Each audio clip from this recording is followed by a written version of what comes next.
Mr.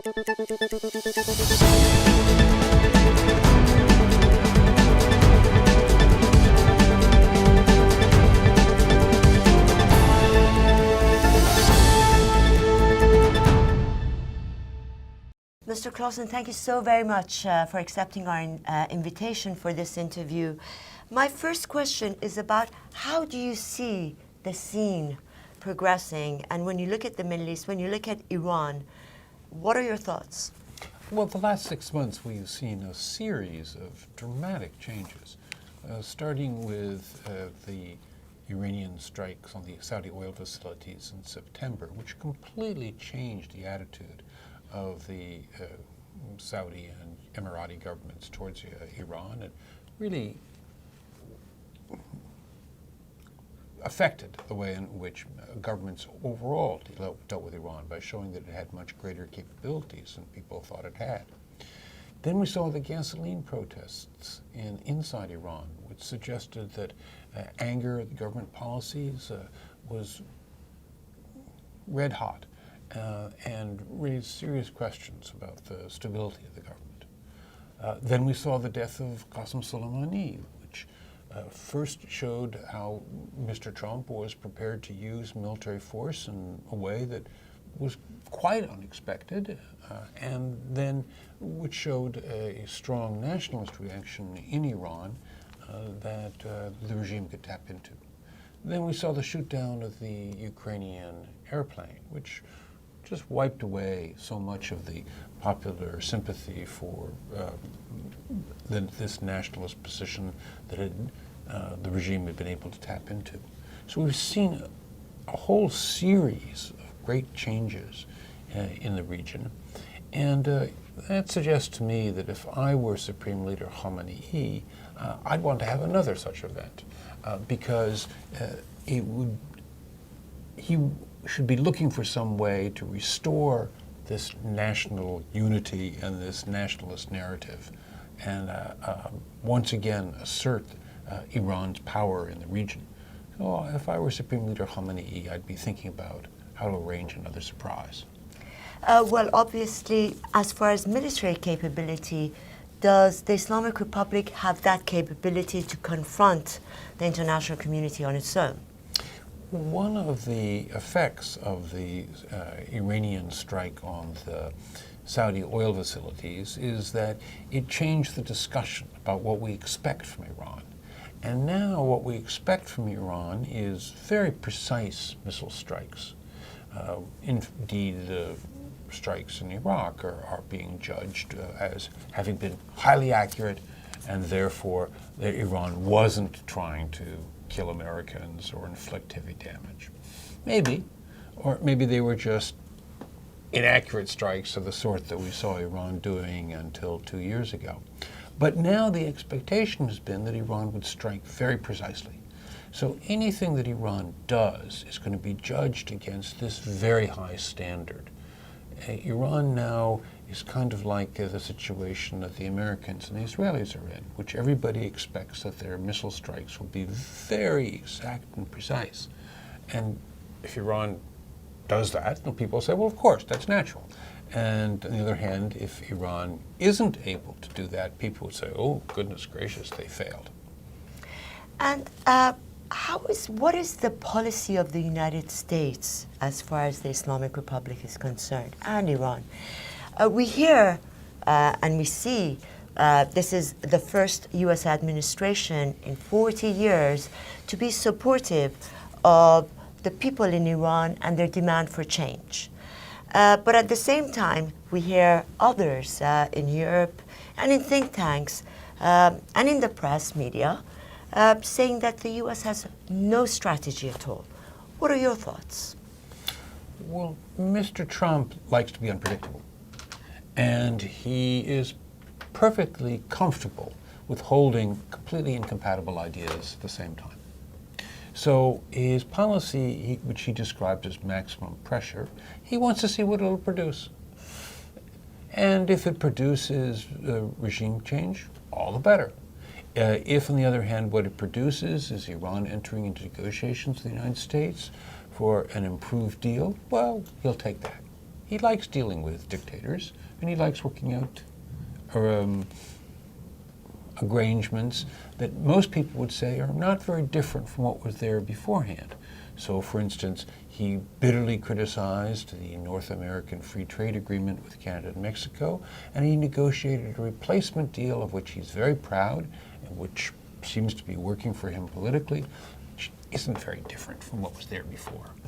And similarly in his trade negotiations with the Chinese, or what he's offered the North Koreans. So I could tell you all the reasons why Trump may once again use military force against Iran, and I can tell you all the reasons why he might agree to something which is not very different from the nuclear deal he walked away from. That is the question, is the pressure on Khamenei going to be sufficient to bring him to do something he really does not want to do? And the strike on Soleimani raised a new prospect, which is to say that American pressure could take the form not only of economic pressure, but also of military strikes. And we have to see whether or not that's going to be the great pressure which leads Khamenei to drink the cup of poison and accept new talks with the United States. You talked about the New Deal, and certainly Prime Minister Boris Johnson has been hinting about the new Trump deal. How much do we know? How much do you know about it? And what do you think the parameters would be? Well, Pompeo set out a list of 12 maximal demands. But the history of Trump's negotiations with foreign countries is that he sets out maximum demands and then accepts minimal change. So I think that the issues that Trump signaled when he first withdrew from the JCPOA, the nuclear deal, which are very similar to the issues which were raised by French President Macron. Namely, there has to be some permanent features about a nuclear deal, not just ones that expire, so-called sunset clauses, because they go down. Second, there has to be some kind of limits on Iran's missile program. And third, there has to be some kind of agreement about Iran's regional activities. But one can imagine modest progress on all three of those fronts being described by Trump as an enormous change, a big improvement over what Obama got. Talking about the regional issues, how do you see events in Iraq and U.S. influence in Iraq or not, Iranian influence in Iraq or not, in the coming? Well, there are many in this administration who think that Iranian influence in Iraq is so large that the United States really ought to reduce its presence in Iraq. Whereas others in this administration say, no, that's not the case, that Iraqis are proud nationalists, as are Iranians, and that, in fact, Iran's influence in Iraq is easy to exaggerate, and that, therefore, the United States should stay committed in Iraq, if nothing else, to ensure that the extremist group known as ISIS or Daesh doesn't reassert itself. So there is already quite a debate in the U.S. administration about what to do, and there's similarly quite a debate in Iraq about what to do, and that nobody in Iraq wants to return to the situation where a third of the country is in the hands of these extremists, and there are differences of opinion about how important it is to have a U.S. role there. My suspicion is that what will happen is that the two sides will continue to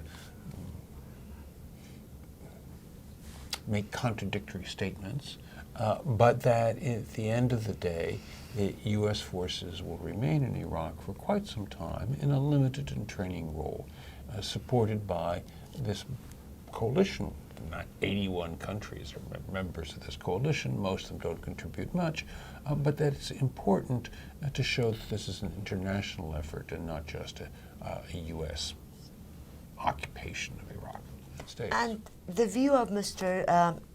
Zarif's position, how has that affected and will affect the foreign minister of Iran's position at the UN in the negotiations, across the table from European diplomats? Well, the Trump administration despises Mr. Zarif and does not think that he is an important figure in the Iranian system. And so if there are actually going to be negotiations, it would be important that the negotiations be with somebody who is respected by the United States. If Iran wants to get something. If they send Look, if Iran sends Zarif, that's an indication that they're not really interested in negotiations. They have to send somebody who is clearly, who the United States thinks is clearly close to the supreme leader and can deliver. Well, I don't know who that would be. Well, actually, You do. I have a number of names, but I'm not. Can you tell us? No, I'm not going to share. Why? Those because their effectiveness depends in part on their being a surprise. Right. Okay, and I'd like them to be effective. So, and also the character of the negotiations. The Obama administration conducted bilateral Iranian-U.S. negotiations, which were then rejected by the U.S.'s allies in the region and rejected by the majorities in Congress. Not smart. We need to find a format for negotiations which is going to have broad support in both the United States and among its allies, as well as, for that matter, broad support inside Iran by all the factions in Iran. So we will need a new format for doing that. Well, thank you very much, Mr. Clawson, and I hope we have a chance to speak with you. Let us hope. Thank you very much for speaking with me.